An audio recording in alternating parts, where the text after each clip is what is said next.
Hi! Mausok ba? Nagkaroon ng buwan ng wika celebration si Sophie sa school. May pa-art exhibit nga dito. Ito yung mga gawa ng mga kids. Kung mapapansin nyo pala, konti lang yung artwork. Kasi konti lang din talaga yung estudyante dito sa school. Which is yun din yung isa sa mga nagustuhan namin kasi tutok naman sa mga bata. So ayan, nagpicture nga ako with Sophie's artwork. Proud mommy! That's her work! Proud na proud din yan si Sophie kasi tinuro niya yung artwork niya sa akin. Oh. Wow! Girl!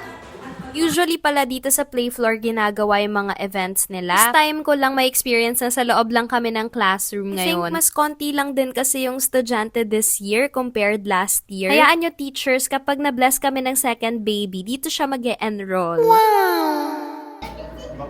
Opo. Si.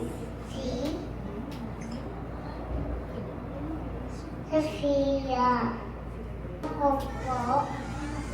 4. 4 na taong gulang.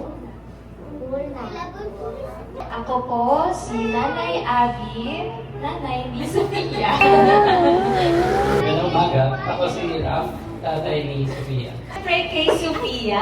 Palakpakan po natin po ang ating mga magulang. After magpakilala ng lahat, nag-perform na nga yung pre-K. Ito yung class ni Sophie. Ang kanta nila, Ako'y Isang Pinoy, sa puso't diwa. Maiksi lang naman yung program. So after nyan, sumayaw na sila nung ang mga ibon. Konting games lang din. Grabe din pala yung pagka-LSS ni Sophie dito sa song na to. Hanggang ngayon, kinakanta pa din niya to. Anyways, after all this, alam niyo, sabi sa akin ni Sophie, nakakaramdam daw pala siya ng kaba. Bago sila sumayaw, napansin nga namin yun. Grabe kasi yung pagkurot niya sa damit niya. Pero ayun, very successful naman yung performance nila. After that, ayan, favorite part na natin is kainan. Usually, potluck yung ginagawa dito sa school ni Sophie. Yung dala namin, hot dogs with marshmallows, tapos ito, street food. Ito na kami mismo sa school nagluto para masarap. Kasi diba yung street food, pag hindi bagong luto, parang hindi na ganun kasarap. Si Sophie naman, gutom na ang bata. Isa siya sa mga pinakaunang tumakbo para kumuha na ng food.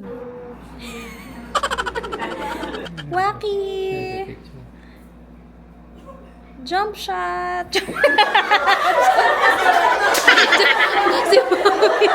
Action! Action, 1, 2, 3! Mabuhay! Video. A video, okay. What will you say? Mabuhay. Mabuhay again, okay. 1, 2, 3, go! Mabuhay! Oh, diba? Super cute. Thank you, teachers. Love, love!